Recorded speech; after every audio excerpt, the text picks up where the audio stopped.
Herkese salam. Bugün sizlerle İngiliz dilinin ilk dersinden bəhs edəcəyik. Qısa giriş edəcəyik. İlk dərsimiz şəxs əvəzlikləri, yəni Azərbaycan dilində mən, sən, o, biz, siz, onlar bunların nə olduğunu və vaxtımız qalarsa bir-iki qısa mövzuya da değinərik və bununla belə İngiliz dilini sıfırdan öyrənərkən nələri öyrənməli olduğumuzu gələcək dərsimizdə də göstərəcəyik. İlk dərsimiz şəxs əvəzlikləri, yəni mən, sən, o, biz, siz, onlar. I, mən, you, sən, he, she, it, o, we, biz, you, siz, they, onlar. Burada you, bunlar eynidir. Bizim dildə birisi tək olduğunda sən və yaxud hörmət mənası olduğunda və yaxud çox insan olduğunda siz deyə istifadə edirik. İngilis dilində bunun heç bir fərqi yoxdur. You tamamilə eyni qalır. He, she, it isə bunları siz gələcəkdə daha asan öyrənəcəksiniz.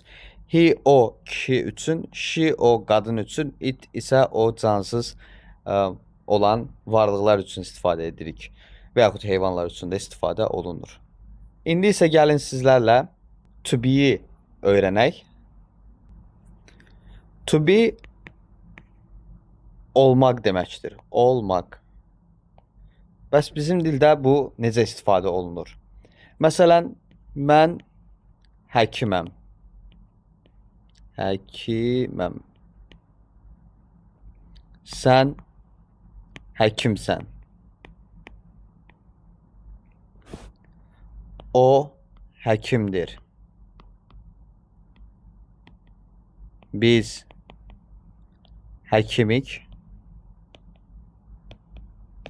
Siz həkimsiniz.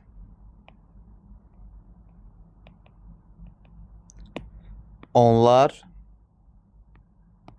həkimdirlər. Baxın, bütün şəxs əvəzliklərdə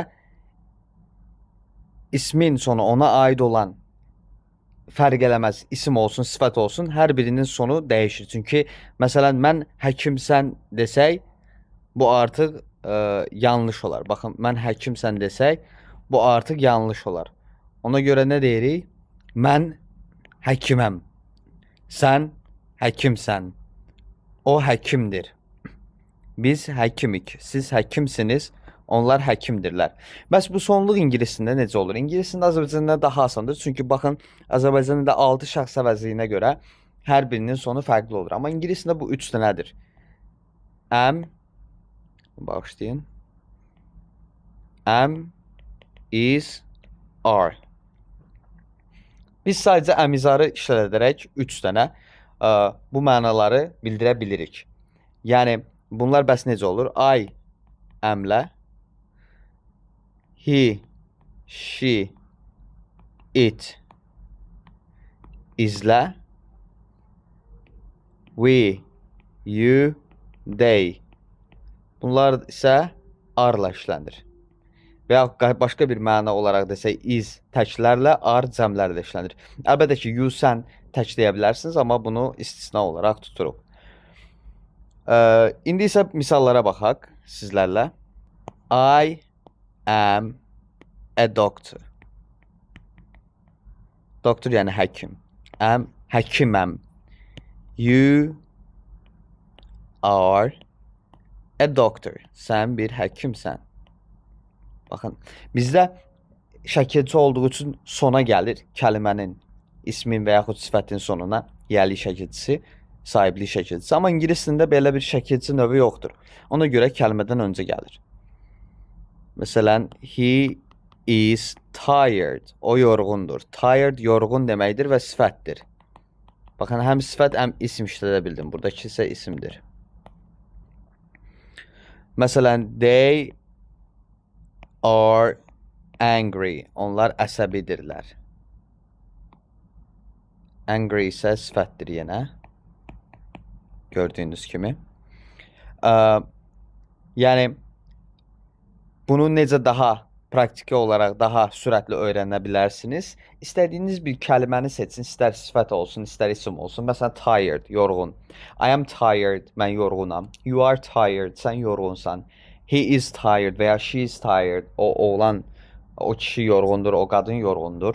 We are tired, biz yorğunuq. You are tired, siz yorğunsunuz. They are tired, onlar yorğundurlar.